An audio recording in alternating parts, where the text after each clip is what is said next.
अमरीकी सदर जो बाइडन ने बेपर की हांग दी। दहशतगर्दी के खिलाफ जंग में अहम इत्तेहादी पाकिस्तान को दुनिया का खतरनाक तरीन मुल्क करार दे दिया।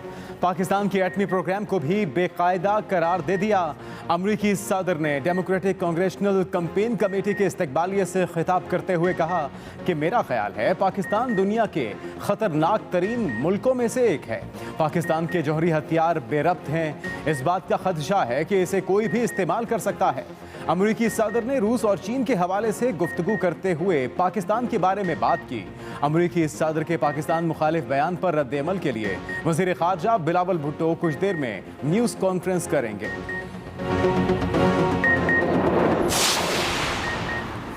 पाकिस्तान ना अमरीका की तरह किसी जंग में मुलव्वस रहा, ना कभी किसी के खिलाफ जारी हद की। अमरीकी सदर किन मालूमात की बुनियाद पर हमारी जौहरी सलाहियत से मुताल्लिक इस गैर ज़रूरी नतीजे पर पहुंचे।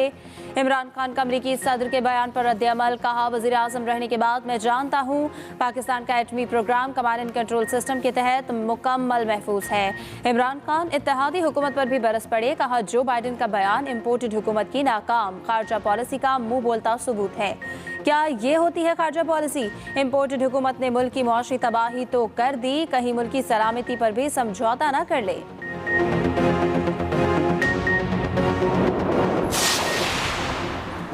पाकिस्तान का एटमी प्रोग्राम किसी मुल्क के लिए खतरा नहीं। नवाज शरीफ का ट्वीट। कहा, तमाम आज़ाद रियासतों की तरह पाकिस्तान अपनी खुद मुख्तार रियासत और इलाकाई सालमियत के तहफ़्फ़ुज़ का हक महफूज रखता है। पाकिस्तान एक जिम्मेदार एटमी रियासत है। पाकिस्तान आलमी कवानीन की पासदारी करता है। इससे पहले नवाज शरीफ का आसिफ अली जरदारी को टेलीफोन अस्पताल से घर मुंतकिल होने पर नेक ख्वाहिशात का इजहार, सियासी व माशी सूरत हाल, ज़िमनी इंतखाबात और इमरान खान के लॉन्ग मार्च पर भी बातचीत हुई।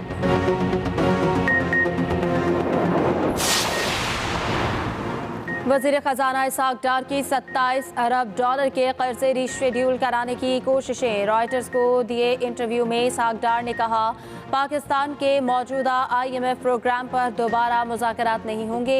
मुल्क के डिफ़ॉल्ट होने का कोई इम्कान नहीं। पेरिस क्लब के कर्जों के अलावा कर्ज को रीशेड्यूल कराने की कोशिशें करेंगे। ज़्यादातर कर्जे चीन के हैं। पाकिस्तान में सैलाब से 32 अरब डॉलर का नुकसान हुआ। सैलाब के हवाले से बैनुल-अक़वामी मालियाती इदारे का फिलहाल लचक मुज़ाहरा कर रहे हैं।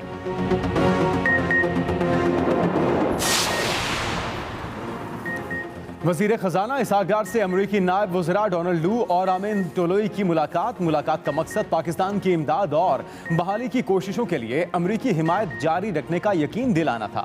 इसहाक डार की डायरेक्टर MCD IMF जहाद उज़ूर से मुलाकात भी हुई। मुलाकात में IMF प्रोग्राम के निफाज पर तबादला ख्याल। जहाद उज़ूर ने सैलाब मुतासरीन की बहाली के लिए IMF के ताउन का यकीन दिलाया।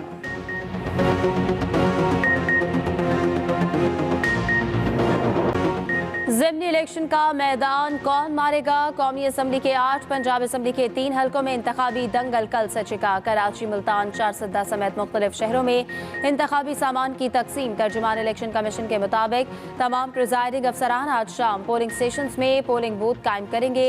उधर इलेक्शन कमीशन इस्लामाबाद में मरकजी कंट्रोल रूम कायम। चीफ इलेक्शन कमिश्नर का पंजाब, खैबर पख्तूनख्वा और सिंध के चीफ सेक्रेटरीज और IGs को मरासला तीनों सूबों की इंतजामिया को फुल प्रूफ सिक्योरिटी फराहम करने की हिदायत कर दी।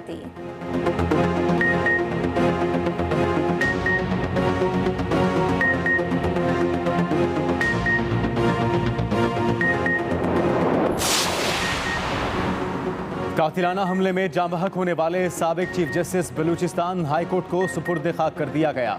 नमाज जनाजा में लोगों की बड़ी तादाद में शिरकत। साबिक चीफ जस्टिस मोहम्मद नूर मुस्कानजई के कत्ल के खिलाफ कोयटा और कराची में वकला का अदालती बायकॉट। पाकिस्तान बार काउंसिल की जानिब से भी साबिक चीफ जस्टिस के कत्ल पर तशवीश का इजहार। वाक़े में मुलव्वस दहशतगर्दों को फौरी गिरफ्तार करने का मुतालबा।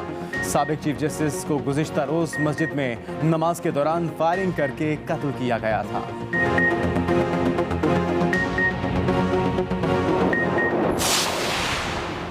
वज़ीर आज़म की बलूचिस्तान हाई कोर्ट के साबिक चीफ जस्टिस नूर मोहम्मद मस्कानज़ई के कत्ल की शदीद मज़म्मत। अपने ट्वीट में कहा, ऐसे वाक़यात का मकसद अफरा तफरी फैलाना और आवाम को डराना है। पाकिस्तान के अवाम और इदारे दहशतगर्दी का कलाकमा कर देंगे, दम लेंगे। वज़ीर आज़म शहबाज शरीफ ने नूर मोहम्मद मस्कानज़ई के अहल खाना से दिली हमदर्दी और ताज़ियत का इजहार भी किया। वज़ीर ख़ारजा बिलावल भुट्टो ज़रदारी की भी मज़म्मत, कातिलों की जल्द गिरफ्तारी का मुतालबा कर दिया।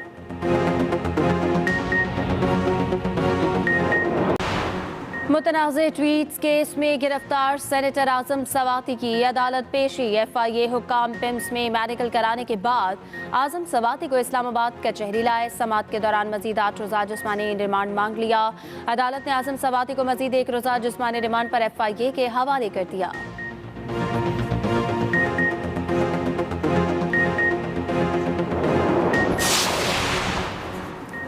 नैब ने साबिक चेयरमैन वापटा lieutenant general retired Muzammil Hussain को तलब कर लिया। 30 अक्टूबर को तलबी के मौके पर असासों का परफॉर्मा और नैब की जानिब से इल्जामात का जवाब तैयार करके लाने की हिदायत।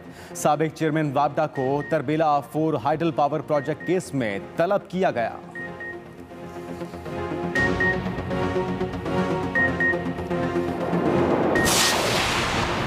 लाहौर पुलिस ने वफाकी वज़ीरा मियां जावेद लतीफ़ और मरियम औरंगज़ेब को तलब कर लिया। तलबी दहशतगर्दी के मुकदमे में की गई दोनों वज़रा को 18 अक्टूबर मंगल को दिन 2 बजे थाना सब्ज़ाजार इन्वेस्टिगेशन विंग में पेश होने की हिदायत की गई। सरकारी TV के MD सुहेल खान को भी तफ्तीश के लिए 18 अक्टूबर को बुला लिया गया। दूसरी जानिब मुस्लिम लीग नून के रहनुमा राना मशरूद का नाम ECL से निकाल दिया गया।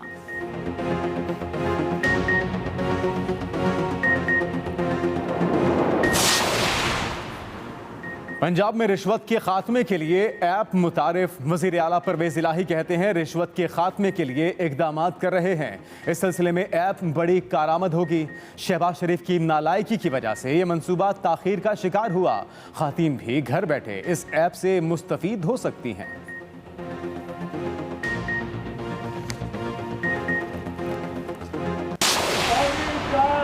ये शख्स सेलेक्टेड कठपुतली वजीर आजम का जॉब वो खुद कहता है। पहले तो चेयरमैन बिलावल भुट्टो जरदारी कहते थे, उनको पता था। अब वो हजरत खुद कहते मैं कठपुतली था। 3.5 पौने 4 साल में इस कठपुतली ने सूबा सिंध में एक रात नहीं गुजारी थी। टोटल मिलाने में जितनी उसने विजिट्स की थी एज प्राइम मिनिस्टर, कुछ घंटे बनते हैं। एक गटर का ढक्कन भी नहीं लगा सकता है वो अपने टाइम पे। इमरान खान ने तस्लीम कर लिया वो कठपुतली थे। बिलावल भुट्टो ने पहले ही कह दिया था कि ये कठपुतली है। जालसाजों ने डेंगू वबा को भी लूट मार का जरिया बना लिया। कराची में शहरियों को जाली मेगा और मैनुअल प्लेटलेट्स की फरोख्त का स्कैंडल सामने आ गया। एक्सप्रेस न्यूज़ ने मेगा प्लेटलेट्स की किल्लत का फायदा उठाते हुए सरकारी अस्पतालों में जाली मेगा प्लेटलेट्स की फरोख्त का घिनौना धंधा बेनकाब कर दिया।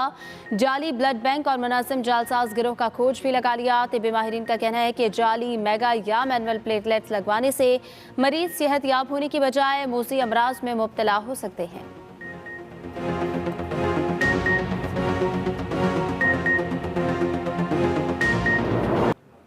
अमरीकी सदर जो बाइडन ने पाकिस्तान पर दुनिया का खतरनाक तरीन एटमी मुल्क होने का इल्ज़ाम आयद कर दिया है और इसी पर पाकिस्तान का एटमी प्रोग्राम किसी मुल्क के लिए खतरा नहीं। नवाज शरीफ की जानिब से ट्वीट में यह रद्द अमल दिया गया है। कहा कि तमाम आज़ाद रियासतों की तरह पाकिस्तान अपनी खुद मुख्तारी और इलाकाई सालमियत के तहफ़्फ़ुज़ का हक महफूज रखता है। नवाज शरीफ की जानिब से ये ट्वीट में रद्द अमल दिया गया कि पाकिस्तान आलमी कवानीन की पासदारी करता है। पाकिस्तान एक जिम्मेदार एटमी रियासत है। जो बाइडन का बयान इम्पोर्टेड हुकूमत की नाकाम खारजा पॉलिसी का मुंह बोलता सबूत है। क्या ये होती है खारजा पॉलिसी? अमरीकी सदर के बयान पर इमरान खान के 2 सवालात। पूछा कि अमरीकी सदर किस मालूमात की बुनियाद पर हमारी जौहरी सलाहियत से मुतालिक इस गैर ज़रूरी नतीजे पर पहुंचे? पाकिस्तान ने न्यूक्लियराइजेशन के बाद कब जारहत का मुजाहरा किया? अमरीका दुनिया भर में जंगों में मुलव्वस रहा। तो इमरान खान की जानिब से भी अमरीकी सदर के बयान पर रद्द अमल दिया गया और साथ साथ 2 सवालात भी पूछे गए। नवाज शरीफ ने आसिफ अली जरदारी से टेलीफोनिक राब्ता किया। नवाज शरीफ ने आसिफ जरदारी की खैरियत दरियाफ्त की। ज़राए मुस्लिम नून के मुताबिक नवाज शरीफ ने आसिफ जरदारी के अस्पताल से घर मुंतकिल होने पर नेक ख्वाहिशात का इजहार किया और आसिफ जरदारी की जल्द सेहतियाबी के लिए नेक तमन्नाओं का इजहार भी किया। नवाज शरीफ और आसिफ जरदारी के दरमियान गुफ्तगू में मौजूदा मुल्क की सियासी और माशी सूरत हाल पर तबादला ख्याल किया गया। ज़िमनी इंतखाबात पर मुशावरत समेत इमरान खान के लॉन्ग मार्च के हवाले से भी बातचीत की गई। आसिफ अली जरदारी ने मरीम नवाज, शहबाज शरीफ और हमजा शहबाज की बरियत पर नवाज शरीफ को मुबारकबाद दी। वज़ीर ख़जाना इसहाक डार की 27 अरब डॉलर के कर्जे रीशेड्यूल कराने की कोशिश। रॉयटर्स को इंटरव्यू में इसहाक डार ने कहा, पेरिस क्लब के कर्जों के अलावा कर्ज को रीशेड्यूल कराने की कोशिश करेंगे। पाकिस्तान के मौजूदा IMF प्रोग्राम पर दोबारा मुज़ाकरात नहीं होंगे। वज़ीर ख़जाना की 27 अरब के कर्जे माफ़ कराने की कोशिश के लिए मुज़ाकरात। पेरिस क्लब के कर्जों के अलावा कर्ज को रीशेड्यूल कराने की कोशिश करेंगे, ऐसा कहना था इसहाक डार का रॉयटर्स को दिए गए इंटरव्यू में। उन्होंने कहा कि पाकिस्तान की मौजूदा IMF प्रोग्राम पर दोबारा मुज़ाकरात नहीं होंगे, जबकि मुल्क के डिफ़ॉल्ट होने का कोई इम्कान नहीं है। इन ख्यालात का इज़हार वज़ीर ख़जाना इसहाक डार ने किया। उन्होंने कहा कि पाकिस्तान में सैलाब से 32 अरब डॉलर्स का नुकसान हुआ है। इसहाक डार ने अपनी गुफ्तगू में कहा कि 27 अरब डॉलर्स की कर्जों को रीशेड्यूल कराने की कोशिशें की जा रही है। हुकूमत सिंध ने बल्दियाती इंतखाबात के इल्तिवा के लिए इलेक्शन कमीशन को एक और खत लिख दिया है। बल्दियाती इंतखाबात 3 माह के लिए मुलतवी कर दिए जाएं। मरासला सिक्योरिटी में कमी से बल्दियाती इंतखाबात कराना मुश्किल है, ऐसा लिखा गया। इस मरासले में हुकूमत सिंध पुलिस की नफरी फ्लड रिलीफ ऑपरेशन में मसरूफ़ है, जबकि हुकूमत सिंध की जानिब से ये दरख्वास्त की गई कि बल्दियाती इंतखाबात के इल्तिवा के लिए इलेक्शन कमीशन को दरख्वास्त की गई। ख़त लिखा गया है कि बल्दियाती इंतखाबात 3 माह के लिए मुलतवी कर दिए जाएँ। इस मरासले में लिखा गया कि सिक्योरिटी में कमी से बल्दियाती इंतखाबात कराना मुश्किल है, जबकि पुलिस की नफरी फ्लड रिलीफ ऑपरेशन में इस वक्त मसरूफ़ अमल है। हुकूमत सिंध की जानिब से ख़त लिखा गया बल्दियाती इंतखाबात के इल्तिवा के लिए। आमिर फारूक हमारे नुमाइंदे से उनसे मज़ीद तफसीलात जानते हैं। आमिर, इस ख़त के मतन में मज़ीद क्या लिखा गया? अगर देखें तो ये इस माह में लिखा जाने वाला तीसरा खत है सिंध गवर्नमेंट का इलेक्शन कमीशन को, जिसमें एक मरतबा फिर उन्होंने कहा है कि 3 महीने के इलेक्शन मुलतवी कर दी जाए। यही दरख्वास्त पहले खत में भी की गई थी, जिसका जायजा इलेक्शन कमीशन ऑफ पाकिस्तान ने लिया और इसको मुस्तरद करते हुए इलेक्शन बल्दियाती इंतखाबात कराची के 7 अजला में 23 अक्टूबर को कराने का ऐलान किया था। लेकिन आज फिर हुकूमत सिंध ने एक मरतबा फिर दरख्वास्त की है कि 3 महीने के लिए ये बल्दियाती इंतखाबात मुलतवी कर दी जाए। जी, बहुत शुक्रिया आपका। अभी आपको बराह रास्त लिए चलेंगे कराची, जहां पर वज़ीर ख़ारजा बिलावल भुट्टो ज़रदारी इस वक्त न्यूज़ कॉन्फ्रेंस कर रहे हैं। सिंध बुरी तरह सैलाब से मुतासिर है। हमारा आज भी बहुत से अजला ऐसे हैं जो आज तक फ्लडेड है। अभी भी हम मुतासरीन को एड पहुंचा रहे हैं और कोशिश कर रहे हैं बतौर वज़ीर ख़ारजा के दुनिया से हम इनके लिए ना सिर्फ मदद इकट्ठा करें, मगर आगे जो हमारा मरहला आएगा जो रिकन्स्ट्रक्शन और रिहेबिलिटेशन का है, जहां हमने मुतासरीन का घर फिर से बनाना है, हमने अपना इरिगेशन इंफ्रास्ट्रक्चर, हमारा एग्रीकल्चर इंफ्रास्ट्रक्चर, हमारा कम्युनिकेशन इंफ्रास्ट्रक्चर पे काम करना है, उसके लिए भी हम कोशा है। इतना में ये बाई इलेक्शंस ऐलान हो चुके हैं और शायद ये गलतफहमी होगा कि इसलिए मैं ख़ुद इन बाई इलेक्शंस में कैंपेन करने के लिए नहीं पहुंच सका तो मैं इन बाई इलेक्शंस को कोई इतना अहमियत नहीं देता हूँ। ये बिल्कुल गलत तासुर होगा। ये बाई इलेक्शंस बहुत ही अहम बाई इलेक्शंस हैं और जो 16 अक्टूबर पे पूरे पाकिस्तान में बाई इलेक्शंस हो रहे हैं, पाकिस्तान पीपल्स पार्टी के उम्मीदवार मुल्तान से, कराची की मलीर और करंगी से, अवामी नेशनल पार्टी के उम्मीदवार पेशावर और चरसदा से, मुस्लिम लीग नवाज़ के उम्मीदवार लड़ रही हैं सूबाई पंजाब से। तो ये बाई इलेक्शंस इसलिए अहम हैं, इसलिए उन इलाके के अवाम के लिए बहुत अहम है। ये इस इलेक्शंस में या हम एक मज़ीद साल ज़ाया करेंगे, जो आखिरी साल है पार्लियामान का, वो ज़ाया होगा, या इन इलाकों से ये इनके अवाम अपना एक मुकामी उम्मीदवार को मुंतखब करके जितवा के ये आखिरी साल में अपने इलाके के मसाइल के लिए हल निकाल सकते हैं, अपने इश्यूज़ को एड्रेस कर सकते हैं। कल एक शख्स यहाँ कराची पहुँचा था और वो अपना वही रट पे लगा हुआ है, कहता है कि वो अपना लॉन्ग मार्च के बाद सिंध आके सिंध को आज़ादी दिलवाएगा और कि 30 साल से सिंध को आज़ादी की ज़रूरत है। तो मैं उसको क्या कहूँ कि सिंध के अवाम तो अपने हकूक़ की जद्दोजहद, अपने इंसानी हकूक़ की जद्दोजहद में बाकी सब से तारीख़ में भी आगे रहे हैं। हर आमिर का मुकाबला करते हुए इस सूबा के अवाम ने अपना किरदार अदा किया।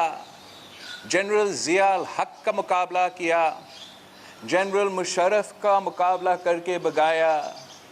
आपके ख़िलाफ़ जो जद्दोजहद शुरू हुआ था वो इसी शहर कराची से शुरू हुआ था और वो तारीख़ी लॉन्ग मार्च के बाद आपको भी इस मुल्क के अवाम ने, इस सूबे के अवाम ने खुदा हाफ़िज़ कह दिया था।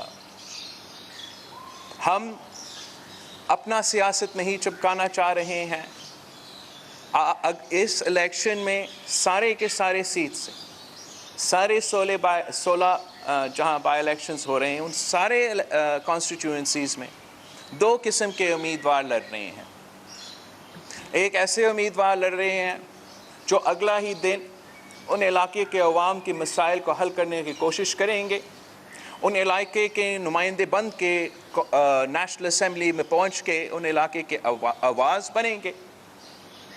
और दूसरी तरफ एक ऐसा उम्मीदवार है जिसने अगर जीता भी तो उस इलाके से भाग जाना है, उस इलाका को भूल जाना है और फिर से अपना सियासत चमकाना है, इस्तीफ़ा खेलना है और इस मुल्क के अवाम की किस्मत के साथ, तो ख़ास तौर पे इन इलाकों के अवाम की किस्मत के साथ खेलना है। मेरा एक पैगाम है, एक अपील है कि इन बाई इलेक्शंस में जबकि हम कैंपेन नहीं कर सकते,